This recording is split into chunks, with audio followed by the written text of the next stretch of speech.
Sandy, are we expecting questions?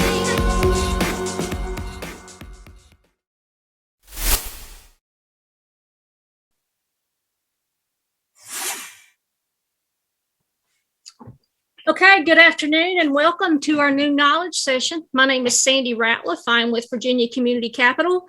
And if you're not familiar with us, we are a community development financial institution focused on lending, innovation services, investing, and more. I'm happy to have been a partner in this program since the start. It's hard to believe that we started this professional development program in 2014 and what we've accomplished during that time. It was originally created to support businesses that took place that have participated in the Washington County Business Challenge, which will announce the winners of our 9th season next month. Looking forward to that. But we did this to help businesses and individuals looking at starting a business to continue growing professionally and build their skills. And we average 20 to 22 sessions a year. These sessions are recorded, and just wanted to let people know that we are recording this today for education and training purposes. Also, as a way to keep things flowing and to help our presenter, we do have everybody muted and their cameras off, but we do want this is a workshop. So if you have questions for our presenter today, please post those in the Q&A section, and we will address those either during or especially after the session. Today, I'm happy to have my cohort in this program, Kathy Lowe. Kathy is the Executive Director of the Virginia Highlands Small Business Incubator. I'm going to turn it over to Kathy and let her introduce our speaker and moderate for the day. So thank you. So new market tax credits is a word that I hear on a regular basis, and I know just a tiny little bit about it, but not enough. And I'm thrilled to have Emma Wyatt here with the Innovate Fund, and she'll tell you a little bit about the Innovate Fund. Emma is a native of Southwest Virginia, and she now lives on a farm. If you all were here in our chat, she lives on a farm here in Abingdon. And we are very lucky to have Emma to be our presenter today. So without further ado, Emma Wyatt. Thank you, everybody. Thank you for letting me speak and attend this meeting today. I see some familiar faces in the attendees section, so hello to all of you, and it's good to see you all. I'm going to share my screen. Let's see here. All right. So Kathy or Sandy, can you give me a thumbs up? Do you all see the actual PowerPoint slide? You're up. Yes. That's great. Okay. Very good. Thank you, guys. So we'll just dive right in. Today, we are talking about new market tax credits. This is a program that is designed to help businesses and communities fund projects in low-income places. So I'm talking about projects like business growth, new buildings, renovations. And as we get through the presentation, you'll see some more of the examples. But think about this and as you're going through the presentation of, I'm in a low-income community. I'm in Abingdon and these surrounding places. Where's an eyesore that I know a program like New Market Tax Credits could help? Or what business do I know that's trying to grow that would really benefit from the New Market Tax Credit program? So I work with the Innovate Fund. We are a new market tax credit provider. We're based in Greenville, South Carolina, but as everyone was saying, I'm sitting here in Abingdon. So the new market tax credit program was created in the year 2000. It is part of the tax code. It's not a permanent part. I'm not one to typically say that reading tax code is fun, but this is a digestible section. So feel free to check it out in section 45D. It is currently on a 5-year extension with hopes that it will become a permanent extension or permanent part of tax code within this year. So we're looking forward to some updates there. But the thought of the program when it was created, 22 years ago was when we have an investor who's seeking the greatest return on investment, and they're looking between a low-income community like Abingdon, Virginia, or a thriving community like Charlotte to locate their business or to put their investment dollars, how can we convince them that putting that money in Abingdon is the better investment? The new market tax credit does exactly that. It provides essentially a subsidy to where making investments in low income communities makes better sense for that investor who's seeking that return. So there's a couple players involved in the new market tax credit program. We first have the CDFI fund, which is a department of the US Treasury. They permit taxpayers to take a credit against their federal income tax liability in return for making qualified equity investments. Now, that none of that sounds easy or simple, but we'll break it down here in just a second. So the CDFI fund works with community development entities, or CDEs. This is the hat that I wear in the new market tax credit industry. The Innovate Fund is a community development entity. So that means every year we write applications to the CDFI fund asking for allocation of new market tax credits. Now, when we ask for this allocation, we're asking for huge amounts, $100 million, $75 million, $50 million. And we'll hopefully get allocation in the form of tax credits. If we win, we don't get a $50 million check. We get the ability to sell $50 million of tax credits to an investor. Those investors are typically large banking institutions like US Bank, Chase, Wells Fargo, Capital One. And these banking institutions want the tax credits because they get a 39% reduction in their tax liability for the tax credits they buy. So in return, they're going to pay us a market rate. So we've sold them our tax credits, they pay us a market rate. And with that money that they've paid us with that market rate for the tax credits, we can take and make investments in low income businesses or communities. And we do this through a vehicle called a Qualified Active Low Income Community Business, or QUALC-B. That's the first thing we're going to learn from the new market tax credit industry. The acronyms are silly, so be prepared for some silly sounding words. Now, this is a gap funding program. The new market tax credits is not the shining answer from the stars that will solve all of your development hurdles, but it can come in at the end and help you fill that gap.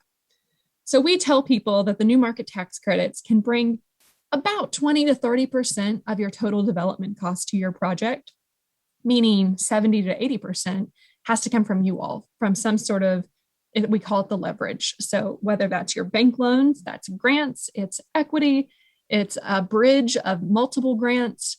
And we'll get into that a little bit later, but this is a part of the program where people struggle a lot, because asking a community, especially a small community, to even come up with 70% of a total development cost can be a heavy lift. So in summary, we have the investor. This is the large banking institution. This is never the high net worth individuals in town. This is always large institution. You have the community development entity. In this case, there are about 300 active community development entities across the country. So the Innovate Fund is just one. There is another one in Abingdon, and that's People Incorporated Financial Services. So there's many, and that's helpful because not all of us get allocation. So sometimes projects have to shop around to find a CDE who likes their project and who has active allocation and can work with them. But basically, at the end of the day, the CDE does have to have a primary mission of serving low-income communities. And then last but not least, this is probably the part of the conversation you all are identifying with, and that's being a qualified active low-income community business, or QUALC-B. So I'm not sure if I mentioned this a second ago, but we can work with many different entities to be a QUALC-B. It could be a business, a corporation, it could be a nonprofit, it could be a unit of local government. There are many different ways this program can work. It's very flexible. So what does it mean to be a QUALC-B and all of these words that fill in the acronym? So first we have qualified active. We cannot do sin businesses. This is the same example that you see with many government programs. We can't do country clubs and golf courses and hot tub facilities and suntan facilities. The gambit that you hear, we can't fund that. You'll see the little barn on this diagram. We can't fund agriculture programs. And then a big one, we can't fund purely rental real estate for residential real estate. We can fund mixed use. There is a certain threshold that has to be met as far as your mix between residential and commercial tenants, but we cannot do purely apartment building. All right, qualified active. Okay, low income community. That's what we're looking at now. What does it mean to be a low income community? This is a mapping tool that's easy to find online just by typing in New Market Tax Credit mapping tool. There's several that might come up.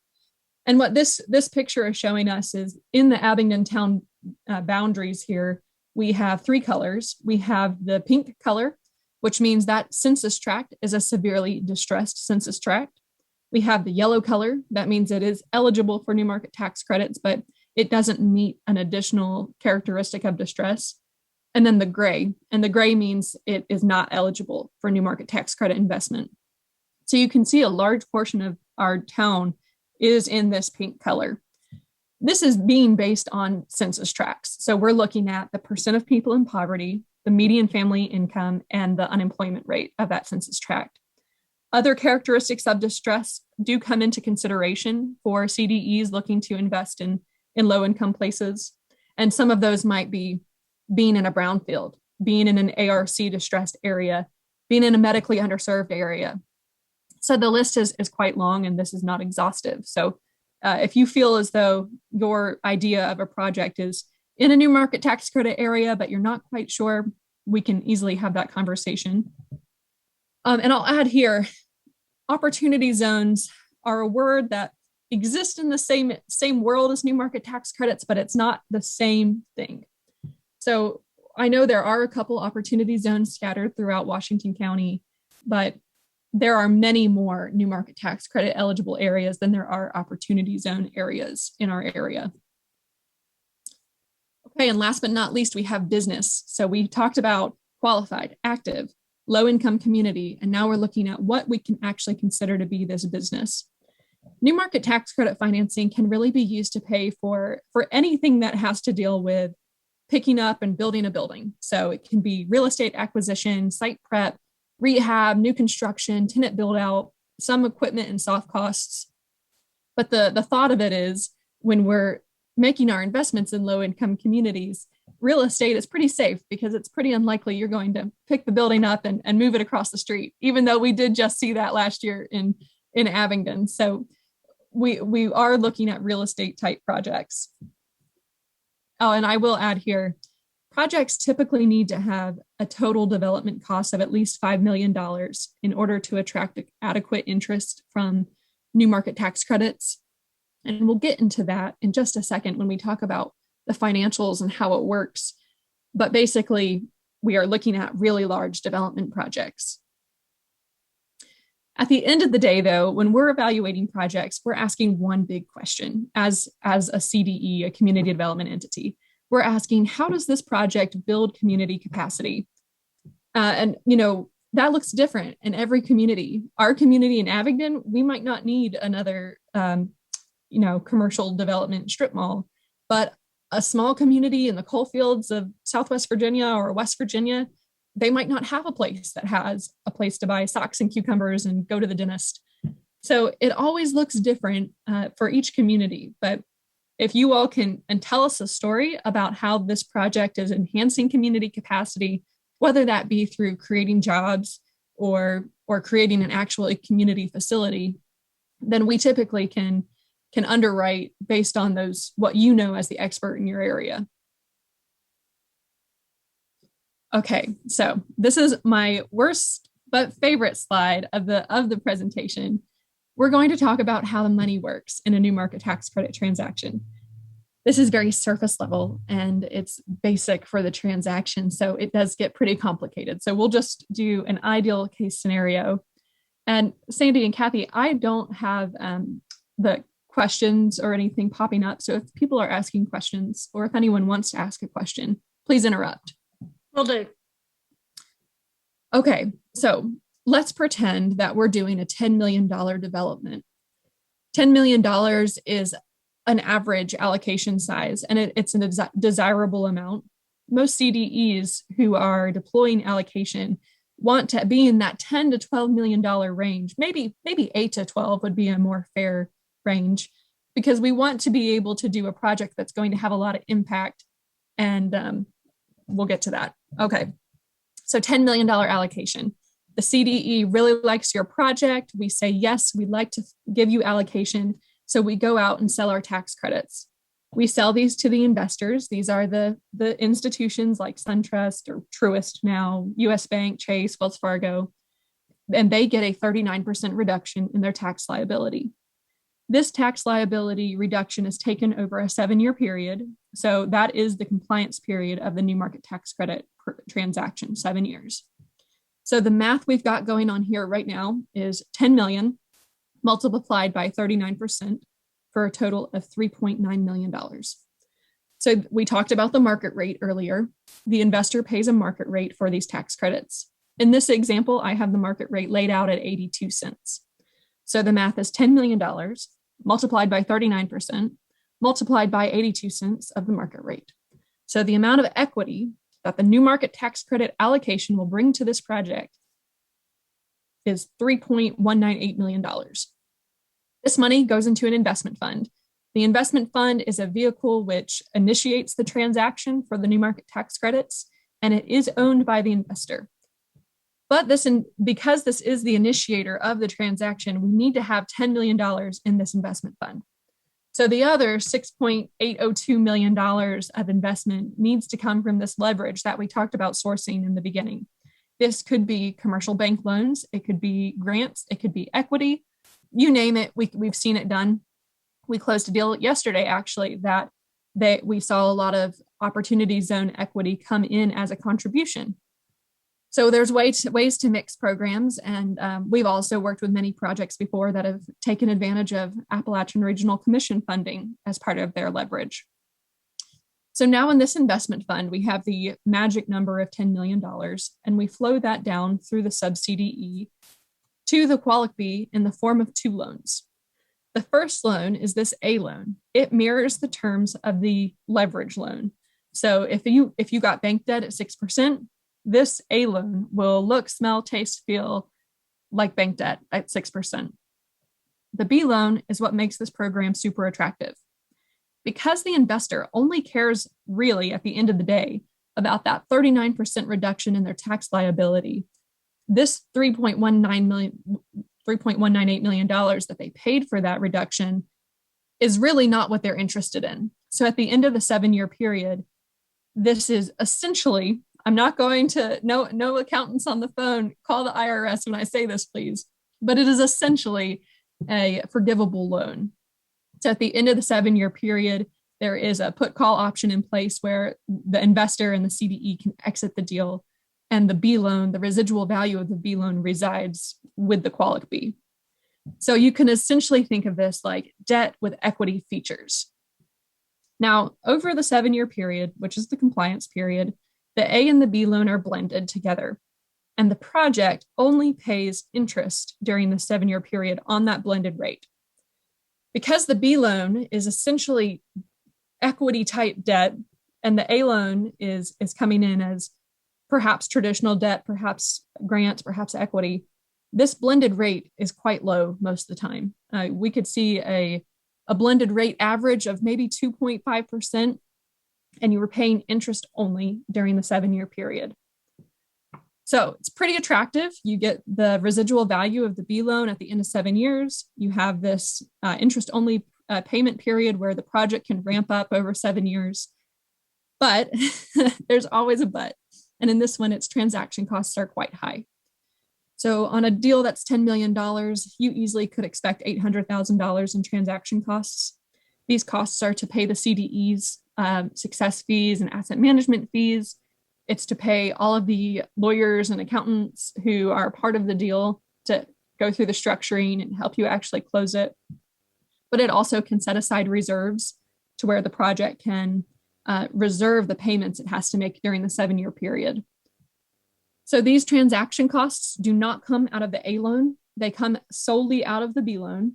So the residual value I was talking about of that B loan is essentially this $3.198 million minus these transaction costs that are being eaten up out of the equity contribution. Okay, that is all that's going to be added to this slide. Are there any questions before I keep going? So So let me see if I get this straight. So when you say an investor, it's not generally private investors, but banks that are investors in projects. So there are a couple ways. Yes. So this investor that we have on the screen who's buying the tax credits, the tax credit purchaser is never the person in Abingdon who is, trying to develop a project.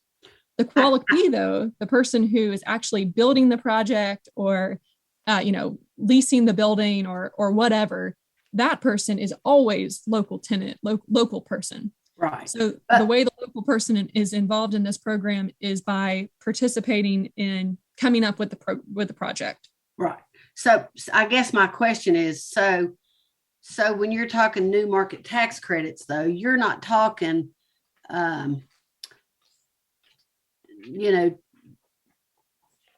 person A needs a $10 million loan and person B it is a wealthy individual who wants tax breaks. They Right. can't be the investor. That's it right. Okay. That's right. That's So what I was getting around to. So it has to be like a bank. that's right. But so it's unlike historic tax credits and opportunity zones in that person B, the investor, cannot participate in buying the tax credits. Okay, that was my question. Thank you. Yeah. Wait a minute. We have another question. And so there is a component of interest income coming back to the leverage lender. Can you explain that? Yep. So when you are making the interest payments on the blended rate of the A and the B loan, they are quarterly interest payments. They come back up through the sub-CDE and to the investment fund. So if the leverage is all grants, let's say you got all of your money as equity and grants coming to the project, then the interest payments that's being made during this flow back up through the structure essentially comes back to the leverage lender, who can then just circle it back through and keep making that payment. But if the leverage loan was a bank, then the interest income coming up through the structure will essentially go to pay the interest on that bank loan. There are fees taken out at every level. There's asset management fees at the sub-CDE level. They vary depending on what CDE you're working with. And then there is, I think, a small investment fund management fee that comes out.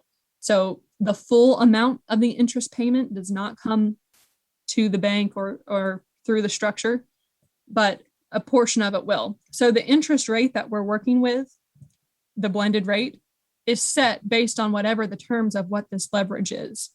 So it could likely be that you're making extremely low, close to 1% interest payments if you're having mainly equity and grants and very little debt. And the more expensive this debt is, the more expensive interest you're going to be making, interest payment you'll be making. Sarah, I saw that question was from you, so we can have that conversation in more detail if you have more questions about it.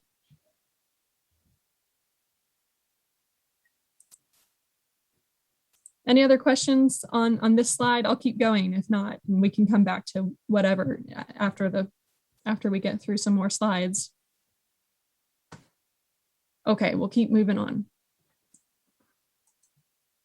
Okay, so how can your project, how can you, the person A in the community who has the idea of redeveloping an eyesore or expanding your business or just starting a new business, how can you attract allocation? We'd like to see high quality job creation. We like to see high probability of closing in a timely manner. So a lot of your construction diligence is in place and you have an idea and you have a business plan or a feasibility study that you can bring to us and say, this is actually going to work. We need to see strong community impact. We like to see low default risk. We like to see internal management capacity. And then we like to see a strategy compatibility. So I mentioned there are 300 or so active CDEs across the country. We all have different investment goals and priorities. The Innovate Fund, where I work, we focus on two things. We want to see high quality job creation, and we do a lot of projects that are manufacturing type. So we do projects that are expanding their manufacturing facility or buying equipment in order to start a new line of manufacturing. And then we really like to see health and wellness programs be initiated in communities. So that's where you see more of our community facility type projects. Some of those include community centers, or we worked with the Upward Sports Foundation to create a recreation area for all of their programs and their headquarters. So it really depends on the project. But just because your project doesn't fit with the Innovate Fund's investment priorities doesn't mean that it doesn't meet another CDE's. And we are a tight-knit community of community development entities in this world of new market tax credits. So if it doesn't work for us, we can tell you about our friend next door. And then when is the new market tax credit project ready? We briefly discussed this, but what we're looking at is new markets comes in after you have all of your diligence done. You have your phase one, you have your zoning, you have your site plans and your surveys and your construction contracts and all of the things that go into building a new market tax credit project are essentially what it takes to build any project. But what we can offer is that there are a lot of consultants in the industry who help projects build this due diligence phase and talk about how the new markets is impacting each of these steps. So if I do not provide consulting services, but I work with people who do. So if you think that this is something that a project that you know of would benefit from, I'd be happy to make connections. So leverage is tough. And I'd say that's the most tough part about a project getting off the ground is finding that 70, 80% balance of the total development cost. So let's talk about some ways we can find it. Well, first is historic tax credits. Virginia tax credits for rehabilitation are 25%. So that's quite high. That ranks in the top in the country. So you can incorporate historic tax credits into these as your leverage. Sponsor equity. We can look at opportunity zone investments. They don't work great as actual direct leverage, but they can work within the same project. It's a little more complicated than what we're going to get into today, but they can work together. Bank loans, of course, are one that we've dived into a bunch. And the Qualic consultants that I spoke about on the last slide, they're here to help you find these leverage lenders. So, don't feel like you're in this alone. We do transactions every day with the same lenders a lot of the time. So we can help you find out who those people are and how to have that conversation. Grants, of course, any sort of grant can help and come into the bucket of leverage. And then this other category, I think, is probably the most interesting and what sets the new market tax credit program apart. Most significantly, any pre-development expenses you have related to the project that have been incurred within a 2-year period prior to closing can be counted as eligible contribution. So you bought the land, it cost you $1 million, and you need $7 million of leverage. Well, as long as you close the deal within 2 years of making that initial purchase, then that $1 million can count toward your $7 million need of leverage. I also have on here tenant improvement contributions. So if you're doing a real estate type project with multiple tenants, the contributions that those tenants bring can count as leverage. Contributed property, so you donate a building or the local government donates you a building or land. And then talking about local government, any sort of locality contribution can count, like a tax incentive financing district, TIF district, or incentives for your taxes or anything like that. We can start talking about and how it fits into this leverage structure. I will skip this section without going into too much detail. There's risk, obviously, in any sort of financial transaction. And the scariest risk that we have in the new market tax credit world is called recapture. So that means basically something would initiate you having to pay back the investor's equity. In the 22 years of this program, this has never happened. So that's why I say we don't have to talk about it very long. But of course, if you're interested in new market tax credits, we would lay out all of these risks. And then I'll briefly touch on this as well. So we go back to this, sorry about that, going back to the slide where we talk about the funding here. Leverage lenders are tough to work with when you're trying to find commercial bank partners because it's not exactly attractive for a commercial bank partner to want to invest in the new market tax credit structure. For the main reason being, they do not have a direct lien on this piece of property unless they have a direct loan outside of the structure. So if they're only participating within the new market tax credit structure, their security interests are held from the investment fund through the sub-CDE to the qualic B. Now that might be beyond what we should talk about today, but just know it's not as easy as going to your banker and saying, hey, I'd really like to do this project. I wish it was. And if it were, please tell me that banker's name and give him my card and let me have his number on speed dial. But there are ways to make banking partners more comfortable with the new market structure. For example, being flexible about allowing them to have a direct loan outside of the structure, or creating essentially a sinking fund to where we can reserve principal payments during that 7-year period. There are ways to make them comfortable. So don't let that dishearten you. I'll go back here. So back to the end though, this is essentially the new market tax credit basics. It goes a lot more deep into detail. So I don't want to say that we've covered everything, but we have scratched the surface. So please let me know if anyone has any questions. I'd be happy to answer, or, my email and my phone number are there. If anyone has an idea of a project or you come across someone in your work, please feel free to share my contact information.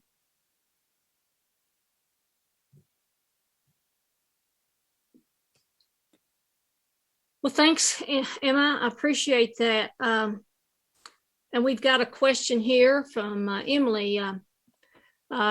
You just mentioned that a donated building or tenant improvements could be included in the leverage. But earlier, you were saying the new market tax credits are exclusively for new real estate construction. Okay, I might have misspoke. I'm sorry if I said that earlier. We can do any sort of real estate project. So it's not only new construction. A significant portion of new market tax credit projects, significant portion, are rehabilitation of old buildings. So a great example in our community is the Bristol Hotel, which was a project done by People Incorporated with allocation. I'm sure we all remember what the Bristol Hotel building was prior to its beautiful glory today.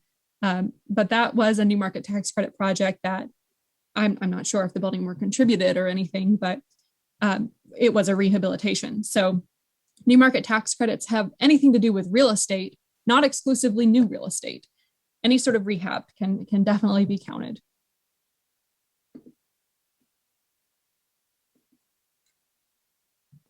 Okay.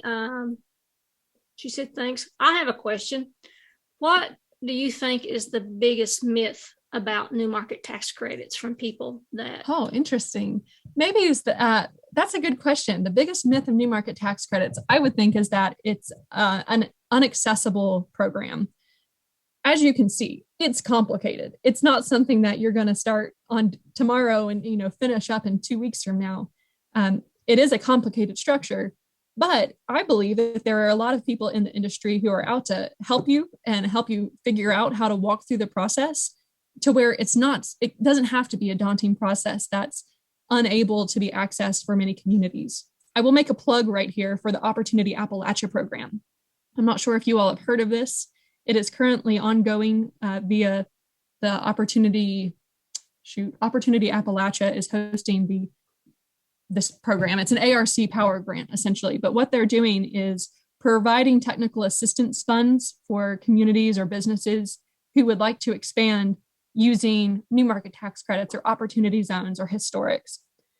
So if you Google Opportunity Appalachia, they have a great website. It will come up, and they are going through a process of offering these technical assistance monies.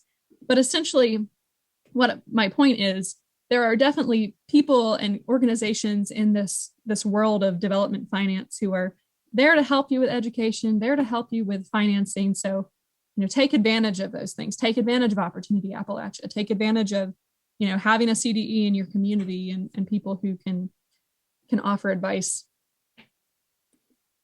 Emma, so one other question. I actually had to mute everything so that I could answer a telephone call. I just had a phone call from a gal that wants to open some kind of business in Abingdon, and she was asking about grant funds. Is there, when you talk about, obviously new market tax credits are large projects, but when you say Opportunity Appalachia, is that something that I could have referred her to or to you?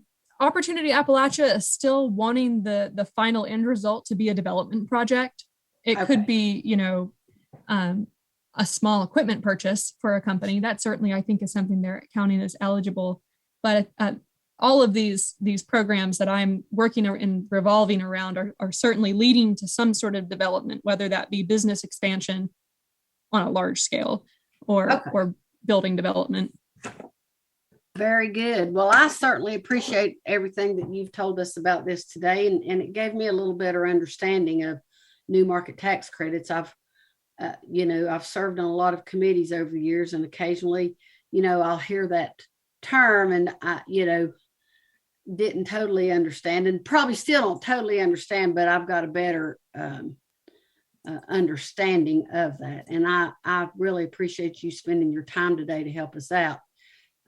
Folks, Sandy is going to are you going to share the slides? Can you share the slides with Sandy so that if folks want the slides, they can kind of refer back to them? Yeah, absolutely. I can make those available. And please, if anyone has any questions, give me a call. Okay. Well, so thank you, Emma. It was very nice to meet you, even if it was on Zoom. And I appreciate everything that you've done to help us out today. And Emma, I also want to say thank you for your time and expertise.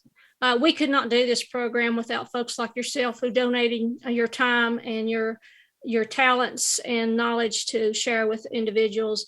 I know that it takes a while to put a presentation together, so thank you for doing that. And if you will share that with me, I'll share it with the folks that attended today. I do want to put a plug in for our next New Knowledge session. It will be held on April the 6th, and it will be focused on what social media channels should I use for my business organization. And it will be led by Ryan Jones with Do Good Brands.